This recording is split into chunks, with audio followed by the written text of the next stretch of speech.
Terima kasih sudah mampir di channel ini. Pada alur cerita film kali ini ada judul film Surviving the Game.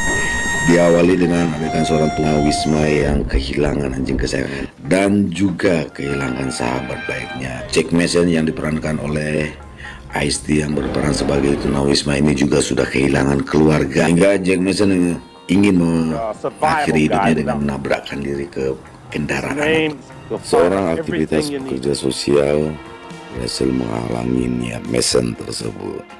Singkat cerita, Mason diberi peluang pekerjaan.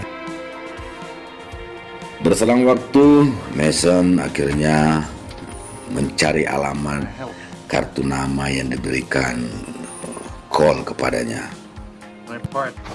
Di kantor tersebut, Mason bertemu dengan Thomas Burn. Dan dalam pembicaraan, Thomas Burn menyatakan bahwa dia membutuhkan seorang pekerja dengan fisik yang kuat, sementara Mason adalah seorang perokok. Tetapi hal ini membuat Mason merasa tertantang dan dia bersedia diuji dengan berlari statis. Jack Mason akhirnya menerima pekerjaan tersebut dan Thomas Burn membawa Jack Mason melalui jalan darat dan juga disambung dengan pesawat ringan.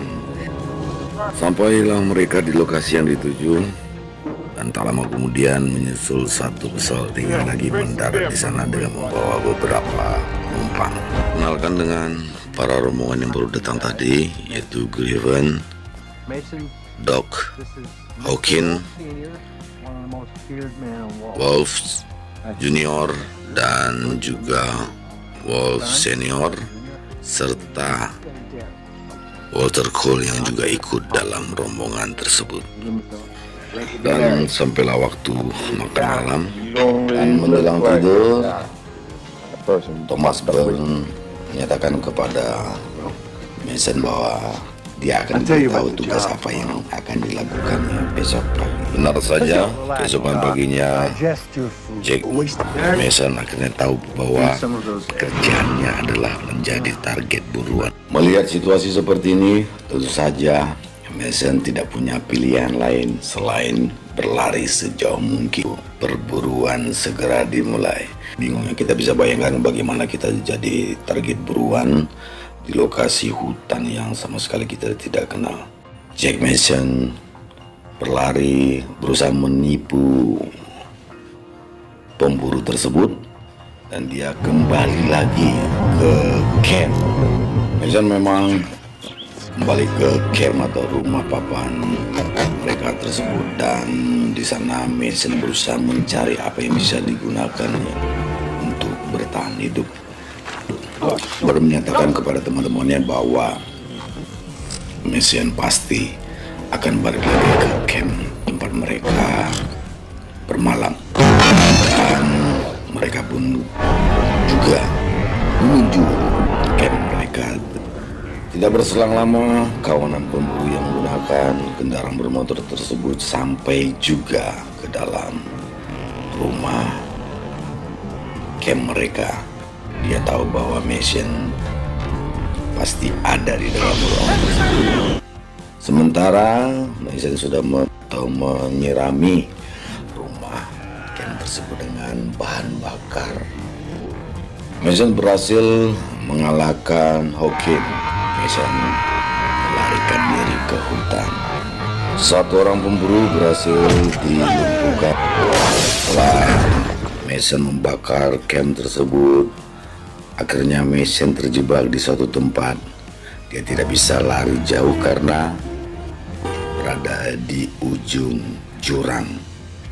Dan mau tak mau, karena situasi yang sudah terpojok, Mason akhirnya melompat ke dalam jurang tersebut yang di bawahnya ada sungai. Dengan pancingan rokok yang terbakar, Mason berhasil melumpuhkan satu, yaitu Griffin, satu dari pemburu, dengan menyerang dia dari atas pohon. Satu pemburu berhasil dilumpuhkan dan Mason membawa Griffin ke dalam sebuah gua.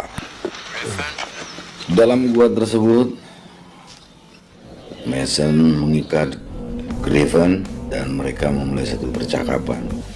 Dan dalam percakapan tersebut, akhirnya Mason tidak mau membalas dendam atau menyakiti Griffin.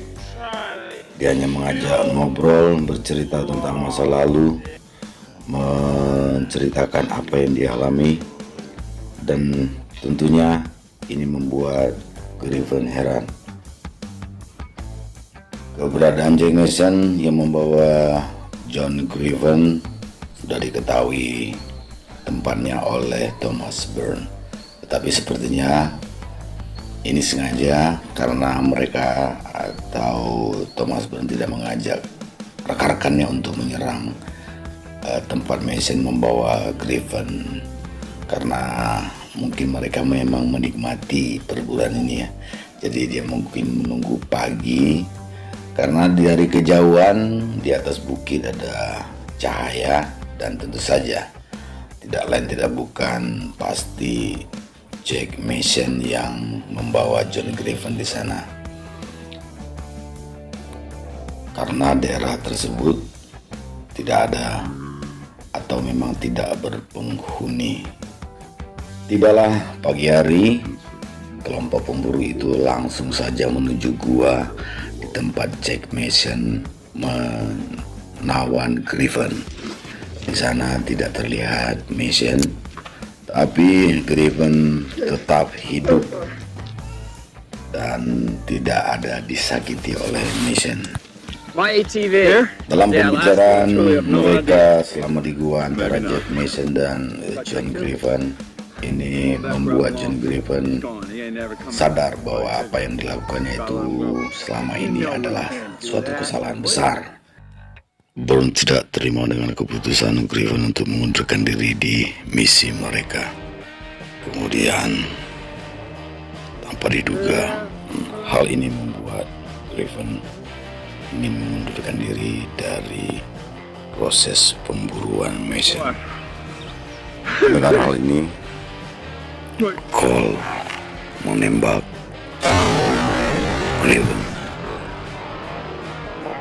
dan hal ini menyisakan 4 pemburu lagi. Perburuan mereka berlanjut. Mereka menyusuri sungai yang ada di sekitar mereka, karena di daerah sungai tersebut Mason melarikan diri. Pada saat para pemburu menelusuri sungai, Mason keluar dari persembunyiannya dan menuju ke kendaraan para pemburu yang mereka tinggalkan di tepi sungai. Mason kemudian mengambil salah satu kendaraan, dan sebelumnya dengan keahlian yang dia miliki, yaitu seorang mekanik, dia membuat jebakan di dalam tangki bahan bakar kendaraan Cole yang biasa dipakainya. Apabila hidupkan mesin, maka percikan api akan membuat ledakan. Sementara Mason lari dengan sepeda motor yang berhasil dicurinya, tapi malang bagi dia, Hawk berhasil menembak ban. Sementara itu, pada saat Cole menyalakan kendaraan, terjadilah ledakan dan menyebabkan Cole terluka parah. Dan ini membuat salah satu dari mereka harus keluar dari misi ini. Cole tewas dan Mason berhasil melarikan diri dari pengejaran ini. Dan ini tentunya menyisakan tinggal 3 pemburu yang harus dia takluk. Pengejaran kembali dilanjut. Dan dalam pelarian kali ini lagi-lagi Mason mengalami nasib sial. Dia tinggal di ujung jurang satu-satunya jalan adalah dengan merobohkan satu pohon. Dia baru bisa menyeberang jurang tersebut dengan menggunakan senjata yang berhasil dicurinya dan berhasil menumbangkannya. Dia berhasil menyeberangi jurang tersebut dengan pohon yang berhasil ditumbangkannya. Kemudian pengejaran dilanjutkan juga oleh para pemburu dan menggunakan pohon yang dijadikan jembatan tersebut. Giliran Hawk menyeberangi jembatan. Pada saat penyeberangan tersebut, Mason melempari Hawk dengan batu, tetapi di belakang Hawk menyusul Wolf Junior. Karena lemparan batu tersebut, maka jembatan tersebut membuat Hawk jadi terganggu, sehingga pohon yang digunakan untuk menyeberang tersebut menjadi goyang. Hal ini menyebabkan Wolf Junior jatuh ke jurang. Tentu ini membuat shock Wolf Senior, ya, karena anaknya terjatuh ke dalam jurang. Ini berarti bahwa pemburu tersisa tinggal 2 orang lagi. Mason berhasil melarikan diri dan sembunyi, sementara kedua pemburu tetap mengejar. Apalagi Wolf Senior, dia sangat merasa dendam karena anaknya jatuh ke jurang. Hal ini membuat Burn memberi saran bahwa pengejaran kita lakukan pada saat hari mulai gelap, karena dia yakin bahwa Mason lah yang akan datang mencari mereka berdua. Dan benar saja, Mason muncul pada saat hari mulai gelap dan melakukan penyerangan terhadap Wolf Senior. Terjadi perkelahian antara mereka, sementara Burn mengamati dari kejauhan. Dalam pertarungan ini, Mason berhasil melumpuhkan Wolf Senior, dan seketika itu juga Burn berlari dengan menggunakan kendaraan bermotor yang ada. Melihat hal tersebut, Mason juga mengambil kendaraan yang ada dan mulai mengejar Burn. Ternyata Burn lari ke arah lapangan tempat mereka mendaratkan pesawat. Di lapangan pendaratan pesawat tersebut ada 2 pesawat ringan yang sudah parkir di sana. Mason langsung menuju ke pesawat tersebut.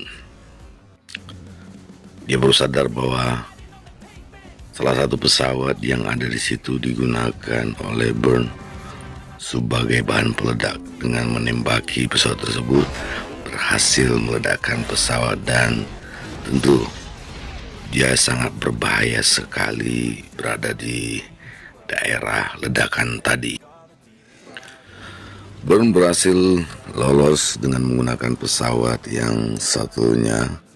Kemudian dia terbang meninggalkan daerah tersebut. Rupanya dengan terjadi ledakan itu, Burn merasa bahwa dia berhasil melumpuhkan Mason. Akan tetapi ternyata Mason masih bisa selamat dari ledakan tersebut. Pada adegan berikutnya, 3 hari kemudian, suasana sudah kembali ke kota. Di sini Burn menggunakan pakaian pendeta, sepertinya dia menyamar jadi pendeta. Ketika keluar dari ruangannya, rupanya ada yang mengikuti dia. Ternyata yang mengikuti dia adalah Mason yang berhasil selamat dari ledakan tadi. Di lorong tempat dia berjalan, Burn melihat sebuah sepeda motor yang sangat mirip dengan sepeda motor yang dia gunakan di lokasi perburuannya. Maka terjadilah perkelahian antara mereka berdua. Mason dan Hawk berkelahi dan Mason berhasil melumpuhkan Burn. Ia sengaja meninggalkan Burn dengan peluru senjata yang sudah dibuangnya dan menyisakan satu peluru di lantai. Mason sengaja tidak membunuh Burn dengan senjata tersebut. Dia hanya berpikir ini sudah berakhir. Tapi dengan melihat senjata yang tertinggal, Burn mulai kembali culas. Dia mengambil senjata tersebut dan mengisi peluru ke dalamnya. Dengan yakin dia menembak Mason. Ternyata peluru yang ditinggalkan Mason adalah peluru yang sudah dimodifikasi. Dan begitu pelatuknya ditarik, peluru tersebut meledak. Disitulah kecurangan Burn dan dia tewas dengan peluru yang sudah dimodifikasi oleh Mason. Demikian alur cerita film Surviving the Game atau Bertahan dalam Permainan. Memang di dalam film ini tidak dibuat adegan bagaimana Mason bisa berhasil sampai ke kota, tapi memang ya, sepertinya sutradara menginginkan penonton saja yang menyimpulkan sendiri bagaimana cara Mason. Yang jelas tadi di gang tersebut ada sebuah sepeda motor dan ini bisa membuat kita berpikir sepeda motor tersebutlah yang digunakan Mason untuk kembali ke kota. Terima kasih. Sampai jumpa di